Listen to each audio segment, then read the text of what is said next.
Hello and welcome to How to Archive using VBScript, brought to you by vblearningzone.com. I'm your instructor, Alex Headley. In this tutorial, we're going to learn how to rename a file to its creation date and time and move it into an archive folder. We will be using Windows. This can be any version of Windows. VBScript runs on all of them back to 98 and maybe before. Quick introduction. Reason I'm showing you this tutorial is, say you're working with a file from a data source and you extracted it every day, but you wanted to archive it. You could run this little script that we're going to create that'll change the name to the current date and time of the create date of the file, and then move it into an archive folder so you've got a backup of it. This is going on the fact that if it's been extracted from a data source, it's likely to have a unique date and time, so you won't have the file twice if you've renamed it to this. To do this, we're going to be using VBScript, and we're going to be using the file system object. And a couple of methods that we're going to use on this is getFile, which if you send it a path of the file, you will get the object returned, and then we can get certain properties like the create date and use it within our code. Another option we need to use is the move file, where we can take the file in question and a destination of where we want to move it to, so that we can archive it into a folder. To do this, we could use Notepad and just write the VBScript in Notepad. It'll work well, but I prefer to use a program called Notepad++, just because it gives us the option for syntax highlighting and get the nice colors to see what the different things are doing. It just makes it a little easier to debug and gives you line numbers, things like that, that will help later. So what do we need to do first? We need to create a file system object to work with the particular file.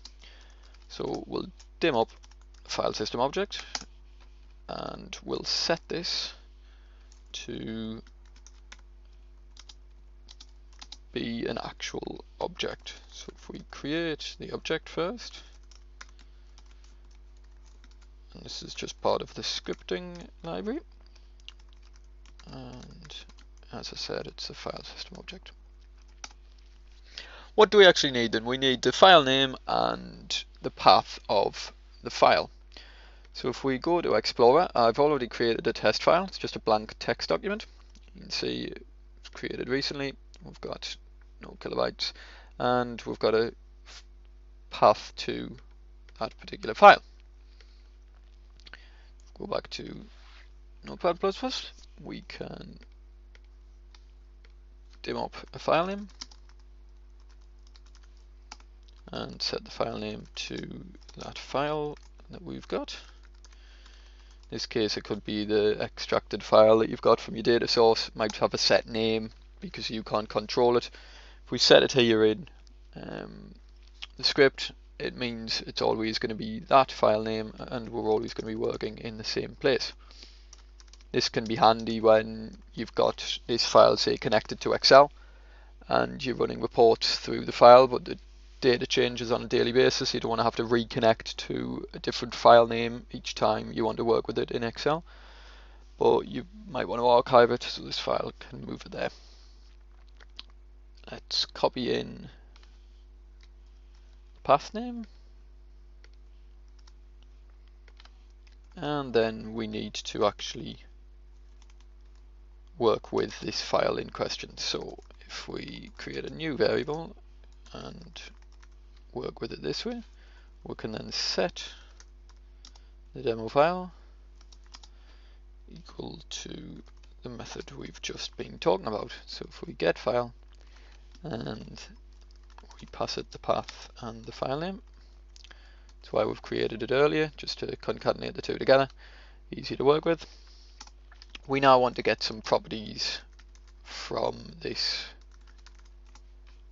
particular file, one probably being the create date. So if we dim up a new variable and then set this demo file that we've just got with the date created property. There are a lot of more properties we can get from the file. We only want to use date created, but you could date modified, the file size, there's loads more. Now let's have a look at what we're actually getting from this particular property, because we haven't actually seen how it's going to be formatted, and we need to use this in the file name later. So save this, go back to Explorer, and with the VBScript just double click on it and it'll automatically run. It may take a few seconds just because my computer's running on virtual machine, and as you can see, pops out the date and time. Well, we're getting there. What's next? Well, we've got the create date, but it's not in a fantastic format. Slashes aren't very useful when it comes to working with file names, because it'll think it's a start of a new folder path like we've got here, so we want to get rid of them, and we want to format it in another way. Now I like the reverse date convention, so I like to save my dates as year, month, and then day, and we might put like a underscore, and then I like 24 hours, so we'll go with 2011, and don't know what the seconds are, we'll just guess at 11. So what's the best way to do this? Well, we could create some variables. We'll call year num, month num, day num, and then hour num, min num, and sec num. We can now set these individually using the date time function. So if you want to get just a year from a particular date, we can just send the date to the year function and it'll return a number corresponding to the year. Just do the same for the rest, and I'll just copy these for speed.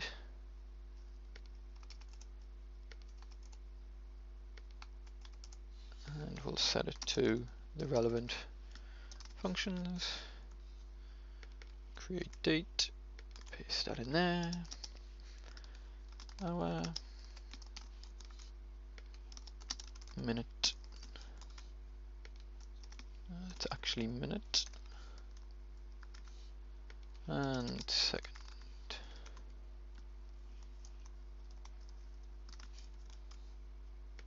These are handy functions to have at your disposal to get certain parts of a date and time.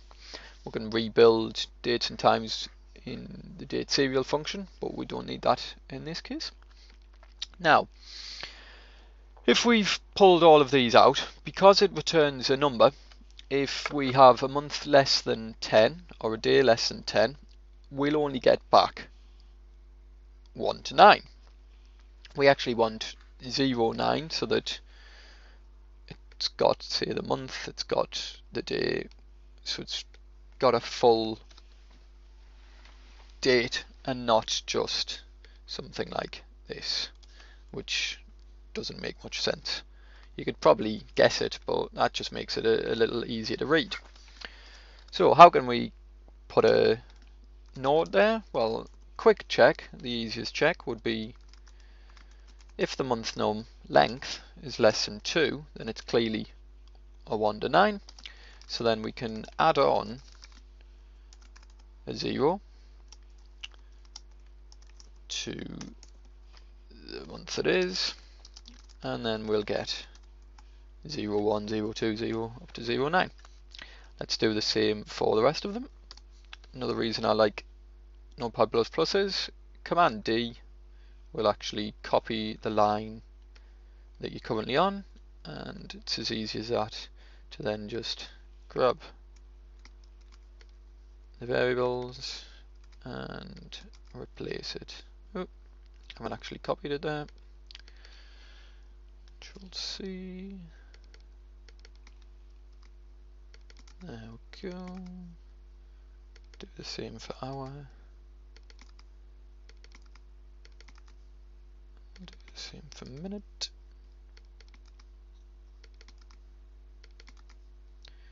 And we'll do it for second. Added a couple of extra lines I didn't actually need, but hey ho, get rid of them. And then let's join it up. So create date equals year num and month num and day num. I'm going to add an underscore just to separate the date and time, just to make it a little bit easier to read. Hour num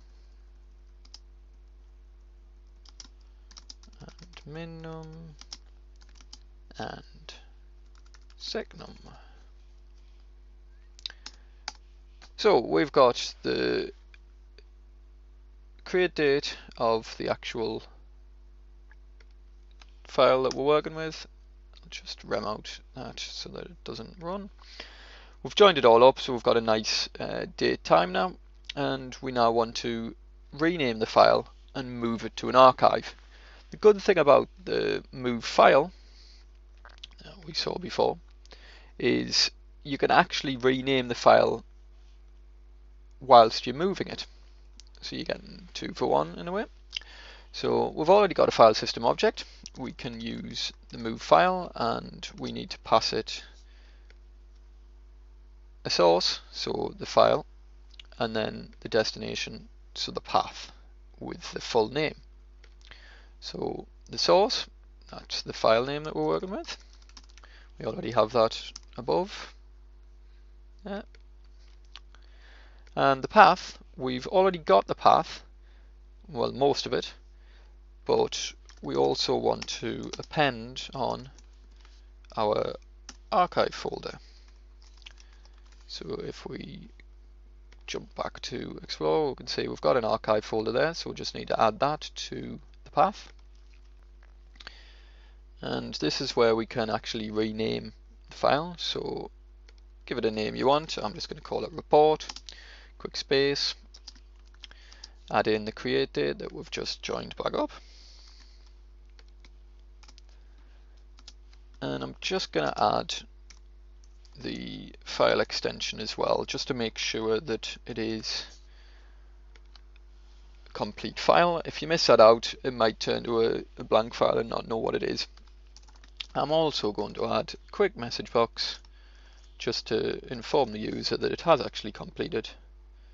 If we save that, go back to Windows Explorer,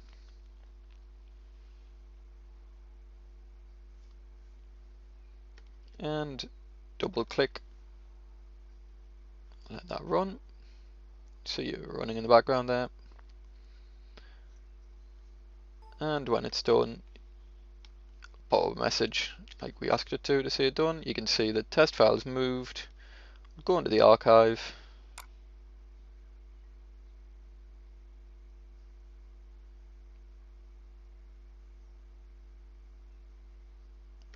And as you can see, the file